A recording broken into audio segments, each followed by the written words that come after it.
Assalamualaikum warahmatullahi wabarakatuh.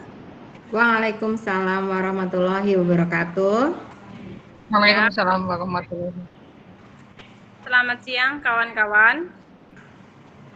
Kali ini kita akan belajar tentang modul ajar yang akan dipresentasikan oleh Ibu Fariska Dian Sikarini.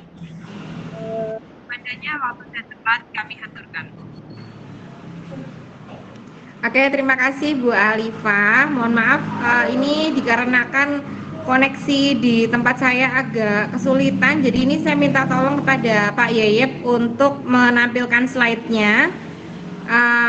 Saya harap nanti tidak ada kesulitan ya Bapak Ibu.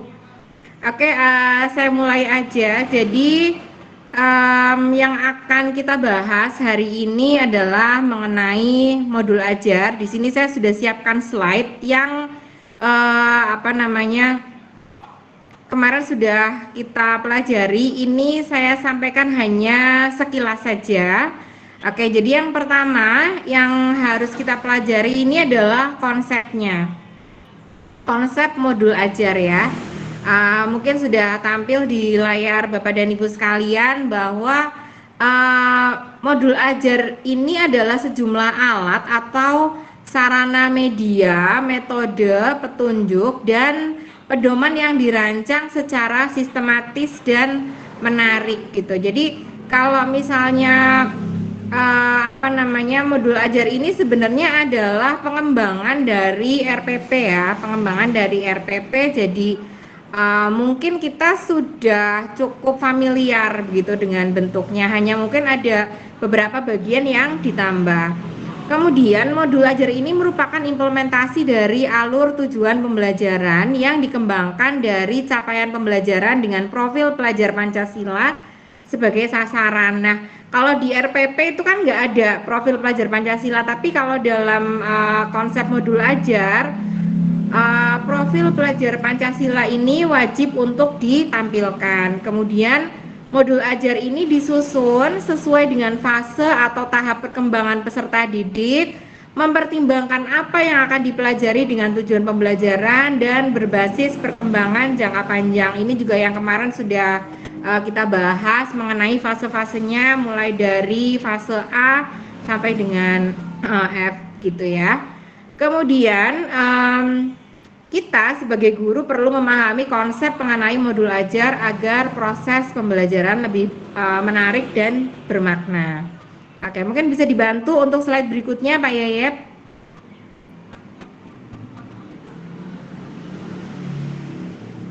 Oke, di sini bisa kita lihat teman-teman. Jadi ini ada yang disebut dengan komponen modul ajar. Jadi ada tiga komponen. Yang pertama itu adalah informasi umum, kemudian yang kedua ada komponen inti, yang ketiga ada lampiran. Kita bahas dari yang informasi umum terlebih dahulu. Jadi untuk informasi umum itu isinya adalah identitas sekolah. Jadi kita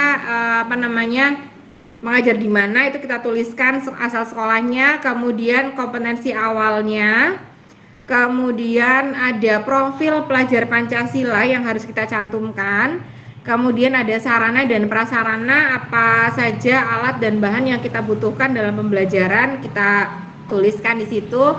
Kemudian modul target peserta didik, target peserta didiknya itu apa? Bisa dibilang ini adalah tujuan pembelajarannya gitu ya. Kemudian modul pembelajaran yang digunakan itu yang seperti apa. Ini untuk informasi umumnya. Kemudian yang kedua ada komponen inti. Untuk komponen inti ini pertama itu adalah tujuan pembelajaran isinya.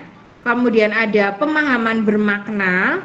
Lalu ada pertanyaan pemantik di situ yang nanti ini akan merangsang siswa untuk lebih tertarik dengan pembelajaran berikutnya.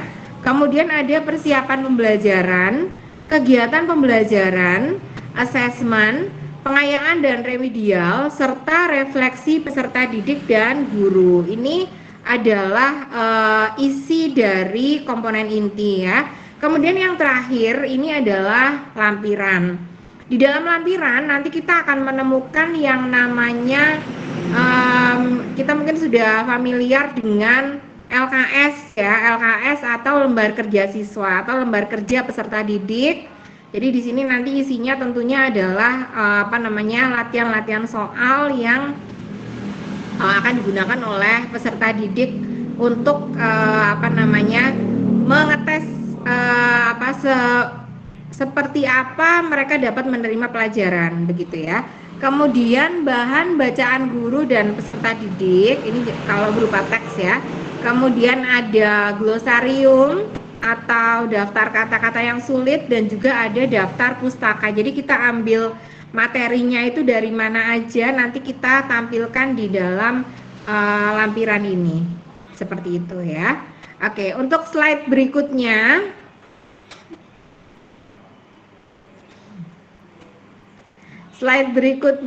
adalah prinsip pengembangan modul ajar. Nah, ini prinsipnya ya.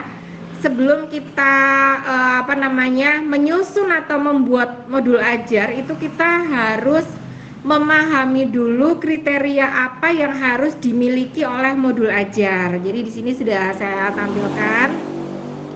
Yang pertama itu adalah esensial. Jadi yang namanya modul ajar itu harus esensial. Jadi pemahaman konsep dari setiap mata pelajaran melalui pengalaman belajar dan lintas disiplin. Jadi ini makna dari esensial ya. Kemudian yang kedua itu adalah menarik, bermakna, dan menantang. Jadi maksudnya di sini adalah menumbuhkan minat untuk belajar dan melibatkan peserta didik serta aktif dalam proses belajar berhubungan dengan pengetahuan dan pengalaman yang dimiliki sebelumnya sehingga tidak terlalu kompleks namun juga tidak terlalu mudah untuk tahap usianya. Jadi ini kita sesuaikan sesuai dengan fase atau sesuai dengan tahap kelasnya begitu ya. Kemudian yang ketiga itu adalah relevan dan kontekstual, yaitu berhubungan dengan pengetahuan dan pengalaman yang dimiliki sebelumnya dan sesuai dengan konteks di waktu dan tempat peserta didik berada. Kemudian yang berikutnya itu adalah berkesinambungan, yaitu ada keterkaitan antara alur kegiatan pembelajaran sesuai dengan fase peserta didik. Oke, slide berikutnya. Kita lihat di sini untuk prosedur penyusunannya ya. Kita mulai dengan menganalisis kondisi dan kebutuhan guru, peserta didik serta satuan pendidikannya yang pertama. Kemudian yang kedua, kita identifikasi dan tentukan dimensi profil pelajar Pancasilanya. Jadi kan profil pelajar Pancasila seperti yang sudah kita pelajari kemarin ada kreatif, mandiri, dan lain sebagainya. Itu nanti kita sesuaikan dengan materi yang kita sampaikan gitu. Kemudian yang ketiga itu adalah menentukan alur tujuan pembelajaran yang akan dikembangkan menjadi modul ajar. Jadi tentunya kita bikin alur tujuannya terlebih dahulu ya. Setelah itu baru kita menyusun modul ajar berdasarkan komponen yang sudah tersedia. Kalau bahannya udah lengkap baru nanti kita susun modul ajarnya. Setelah itu ada pelaksanaan pembelajaran. Jadi di sini guru melakukan kegiatan pembelajaran sesuai dengan modul ajar yang telah dibuat ya. Kemudian berikutnya yang terakhir itu adalah evaluasi dan tindak lanjut. Jadi kita berikan feedback setelah kita melaksanakan proses pembelajaran.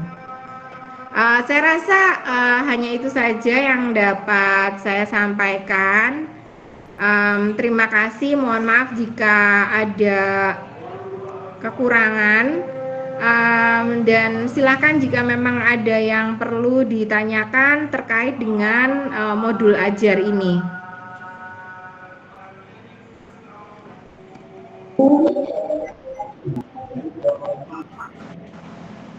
Silakan Bapak Ibu.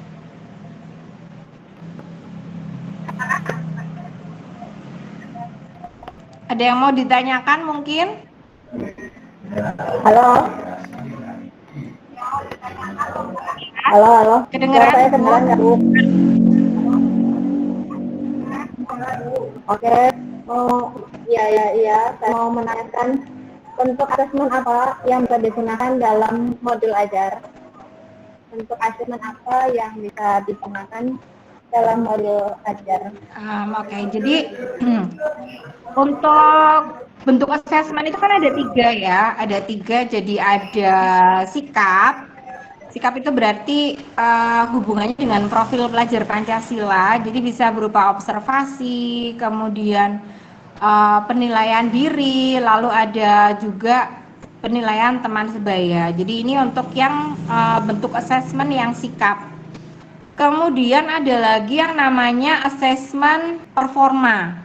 Jadi nanti kita bisa memberikan tugas kepada anak-anak atau kepada peserta didik itu berupa presentasi. Jadi mereka bisa mempresentasikan hasil uh, kerjanya begitu ya. Mereka juga bisa misalnya ini hubungannya dengan pembelajaran saya di kelas 11 itu ada materi drama. Itu juga termasuk dalam asesmen performa. Kemudian mungkin kalau untuk seni rupa mungkin ya ini ada pameran hasil karya. Misalnya mereka bikin kayak patung atau karya seni ya, jurnal dan lain sebagainya seperti itu. Kemudian yang ketiga itu tertulis ya. Jadi asesmen yang tertulis ini yang seperti biasa kita lakukan seperti misalnya tes objektif ya, ulangan ya. Lalu ada essay, ada pilihan ganda ya dan lain sebagainya. Seperti itu saya rasa Bu, mungkin sudah cukup jelas atau ada yang mau ditanyakan lagi silahkan.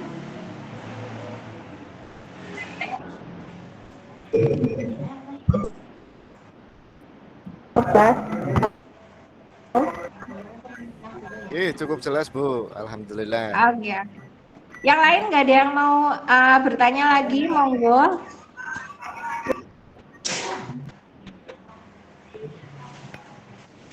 Cukup Bu, cukup jelas. Oke. Terima kasih kalau begitu presentasinya saya akhiri ya Bapak Ibu. Assalamualaikum warahmatullahi wabarakatuh. Waalaikumsalam warahmatullahi wabarakatuh. Terima kasih kepada